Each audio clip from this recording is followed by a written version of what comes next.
Ce soleil, c'est parfait pour filmer. J'adore les reflets. Bon, je suis super contente de vous retrouver encore une fois dans ce cadre magnifique, que ce petit endroit où je suis encore pour quelques semaines. Je voulais tout de suite répondre à vos questions parce que vous êtes énormément nombreux à me demander pour le gardiennage de maison comment je fais, que ce soit sur Instagram, sous toutes mes vidéos YouTube. Donc je vais y répondre clairement ici, comme ça vous aurez les réponses et comme ça vous saurez comment je fais. Mais bon, ma réponse sera peut-être pas forcément celle que vous attendiez parce que moi jusqu'à présent le gardiennage de maison, pour quasiment tous les gardiennages que j'ai fait, ça s'est fait par mon cercle proche. Ce sont des amis, de la famille en fait qui connaissaient des gens qui avaient besoin de garder une maison. Et puis comme mon entourage sait très bien que j'adore être en pleine nature, que j'avais besoin de m'échapper de la ville, y a même des gens des fois qui m'ont prêté leur maison juste parce qu'ils n'étaient pas là pour que moi je puisse me ressourcer un peu. Donc voilà, donc j'ai énormément de chance parce que du coup ça m'a permis de passer toute l'année à la campagne, donc c'était vraiment super. Et je suis juste passée une fois par un site, c'était pour quand j'ai gardé les chiens dans la maison avec la forêt. Et là, je suis passée par un site, mais qui n'est pas du tout voué à faire du gardiennage de maison. Il y avait juste une annonce à laquelle j'ai répondu et j'ai eu de la chance parce que la personne m'a choisi moi. C'est Gens de confiance, qui est une sorte de Le Bon Coin.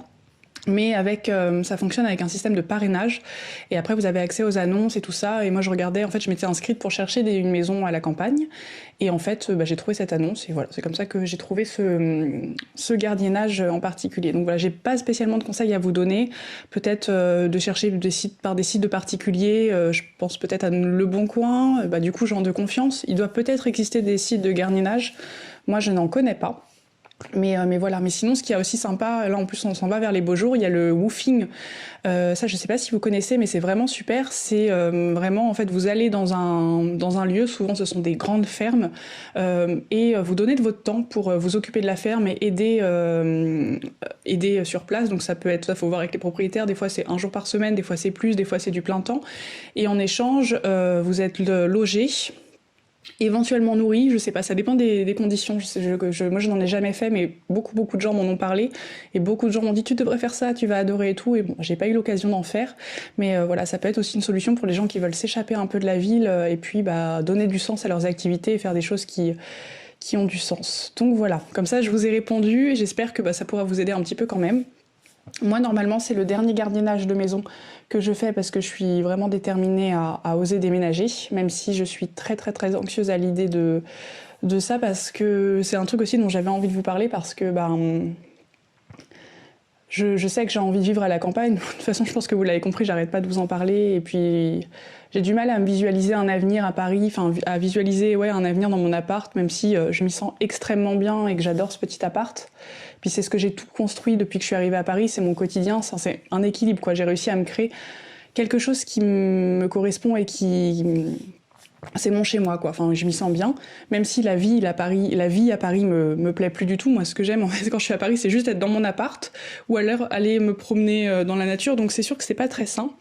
Mais malgré tout, le fait de totalement quitter Paris et de lâcher cet appart, ça me terrorise. J'ai extrêmement peur. Je suis vraiment hyper inquiète. Et en fait, cette année, j'ai visité plusieurs maisons et il y a plusieurs propriétaires qui ont accepté mon dossier et qui voulaient bien de moi. Et en fait, j'ai tellement eu peur que j'ai pas accepté et que j'ai fait marche arrière. Et ça fait ça à chaque fois. Dès que j'ai une location, que je trouve quelque chose, je sais pas, je stresse, je me tétanise et du coup, je n'accepte pas, je fais marche arrière et du coup, toujours, ça revient. Après, je refais des recherches et je recommence. Et je sais pas du tout comment faire pour me sortir de cette situation. Je sais pas si, en fait, c'est juste pas le moment pour moi de déménager, ou si j'ai juste trop peur, que je suis bloquée par des peurs qui sont peut-être un peu absurdes, parce que il y a plusieurs choses qui font que j'ai peur. Est-ce que je dois me forcer à tenter, à essayer de passer le cap et puis tester? De toute façon, si je me foire, en fait, finalement, ce n'est qu'une location, et donc je pourrais revenir à la ville, trouver des solutions. Enfin, j'ai beaucoup d'amis, beaucoup de personnes qui pourront m'héberger en attendant de retrouver quelque chose. J'arrive pas à trouver, j'ai beau y réfléchir pendant des centaines d'heures, j'exagère à peine, mais j'arrive pas à trouver, je sais pas, j'ai complètement peur, je suis tétanisée à l'idée d'officialiser, de quitter cet appartement, parce que c'est quelque chose qui me sécurise. Et là, c'est ça qui est chouette, c'est quand je fais des gardiennages de maison, moi, mon appartement, je l'ai toujours. Là, ici, je suis là, je m'occupe des animaux, mais j'ai mon appart. Donc, je l'ai pas encore totalement quitté. Et en plus, je pourrais jamais retourner dans cet appart une fois que je l'aurai quitté. Et comme vous le savez, j'ai mon amoureux qui habite l'appartement juste en dessous, donc on est dans un confort qui est quand même vraiment génial. Est-ce que ça vaut le coup de quitter tout ça pour juste une folie d'aller vivre en campagne? Est-ce que j'ai réellement envie d'aller vivre en campagne? Est-ce que je vais pas déprimer ou je vais me rendre compte que ça va pas me plaire au bout de 2 mois? En fait, c'est ça, j'ai tellement plein d'inconnus, plein d'incertitudes, je sais pas. Et en même temps, si j'essaye pas, je ne saurai jamais. Et je connais ma vie à Paris, mais je ne connais pas concrètement ma vie à la campagne. Je connais la vie à la campagne, mais sans avoir été vraiment chez moi, puisque j'ai toujours été chez des gens. Donc vous voyez, ça fait plein de questionnements, plein de choses qui font que je n'arrive pas à savoir où est la vérité. Est-ce que je dois me forcer quand même, prendre ce risque qui finalement n'est pas totalement un si gros risque puisque ce n'est que de la location. En même temps, ça me met dans une situation assez instable parce qu'un déménagement, ça coûte de l'argent, c'est beaucoup de démarches, et moi les démarches, c'est aussi ce qui me bloque beaucoup. Et je m'en fais déjà tout un monde depuis tellement de temps de déménager que je me suis créé un espèce de monstre et que quand la chose arrive, j'ai l'impression que je suis pas capable de gérer ça. Et voilà, donc là je suis dans une situation où je me sens vraiment bloquée, j'arrive pas à savoir ce que je dois faire, je sais pas si je dois tenter, si je dois pas tenter, si je suis complètement perdue et ça m'effraie beaucoup et ça me met moi dans une situation un peu malsaine, j'ai l'impression, et ça me fait du stress qui est totalement inutile et j'ai juste envie de plus stresser du tout ma vie et d'avoir une vie qui est saine et de m'éloigner du stress. Et là forcément, le fait est que c'est la dernière... j'ai vraiment envie que ce soit la dernière... le dernier gardiennage de maison que je fasse et qu'ensuite je déménage, donc ça approche. Là je cherche, enfin voilà, je suis vraiment active sur le fait de chercher une maison. Donc voilà.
Bon, plus j'y réfléchis et plus je me dis vraiment que, par rapport à ce que je vous disais au début de la vidéo, que toutes ces peurs que je peux avoir par rapport au fait de concrétiser un déménagement, elles sont sûrement pas forcément très utiles, et je pense que fondamentalement, il faut que j'ose me lancer et qu'il faut que j'ose passer le cap et que j'ose sauter dans le vide. C'est ce que me disaient des amis, et c'est vrai que des fois ça peut faire du bien aussi, même si je suis du genre quand on me dit souvent genre il faut sortir de sa zone de confort, moi je suis pas toujours d'accord avec ça, parce que quand on est bien dans sa zone de confort, à quoi bon se forcer à sortir de cette zone et à tout arrêter. Bonjour Kali, il y a le chat.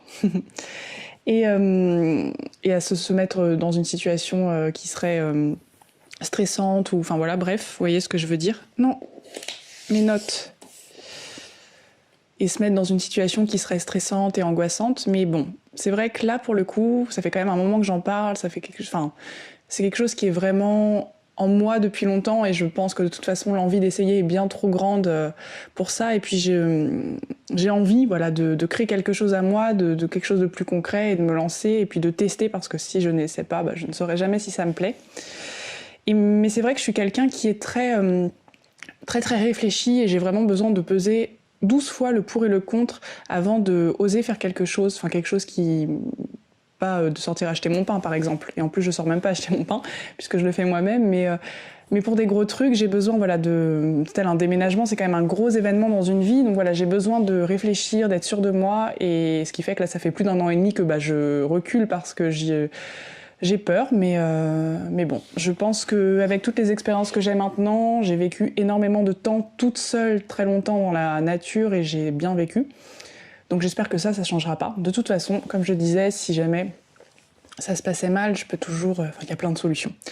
Mais ce que je voulais dire par rapport à ça, c'est que oui, de toute façon, j'ai envie d'un quotidien vert, un quotidien encore plus à fond dans ce que je fais en ce moment, qui soit plus concret parce que là, je suis chez des gens et puis j'ai envie de me lancer, de créer mon truc à moi et puis de partager tout ça avec vous parce que moi aussi c'est un truc qui est hyper important, c'est de développer encore plus cette chaîne YouTube et de pouvoir vous parler de choses encore plus concrètes, de vous montrer mon quotidien, mon vrai quotidien à la campagne, avec, je pense à des choses toutes bêtes, mais vous montrer comment je fais mon potager, vous montrer comment je construis des choses, toutes ces choses que je fais, mais à Paris, j'ai forcément un peu plus de difficultés à le filmer parce que je suis pas dans un environnement totalement propice à ça, même si j'arrivais un petit peu à le faire déjà. Mais bon, voilà, je pense qu'en tout cas, un environnement, un vrai chez moi dans la nature, ce sera aussi quelque chose qui sera chouette à partager avec vous et qui, j'espère, vous plaira.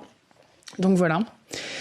Et puis c'est aussi un projet d'une vie, c'est-à-dire que c'est quelque chose que je fais pour moi, mais que j'ai aussi envie de partager avec mes proches.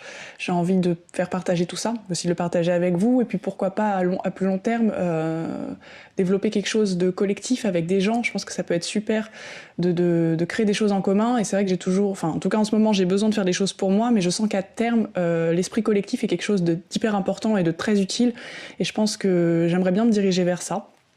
Donc voilà, ça laissera la possibilité à plein de projets de mûrir aussi et je pense que ça peut être hyper important. Donc voilà, j'avais besoin de vous parler de tout ça. Ça me fait du bien aussi moi de vous parler et de pouvoir exprimer aussi ce que je ressens, mes craintes, mes échecs aussi, mes réussites, tout ce qui se passe dans ma vie. Moi j'adore partager tout ça avec vous et c'est devenu quelque chose de quotidien puisque je le fais régulièrement et c'est même en train de devenir vraiment pleinement mon métier. Donc c'est juste un rêve qui est en train de se réaliser. Donc je suis tellement heureuse de tout ça et tellement reconnaissante, je pense que je vous le dis pas assez, mais je suis extrêmement reconnaissante de vous avoir parce que vous êtes une communauté extrêmement bienveillante. Je revois souvent les mêmes personnes qui commentent, ça me fait plaisir, j'ai l'impression d'avoir une petite famille qui est en train de grandir et c'est si agréable. Donc voilà, je suis juste super contente. Et je voulais aussi, parce que vous avez été nombreux à me demander, une vidéo, je pense que je vais vous préparer une vidéo sur la routine des animaux tant que je suis encore ici, où je vais me filmer du matin jusqu'au soir pour vous montrer totalement la routine des animaux, pour que vous voyez comment je m'occupe de ces petits amours pour toutes les personnes que ça intéresse et qui potentiellement voudraient avoir des biquets ou des petites poules, comme ça pourra être que du plus. Bon, et moi je vais aller filer voir les animaux.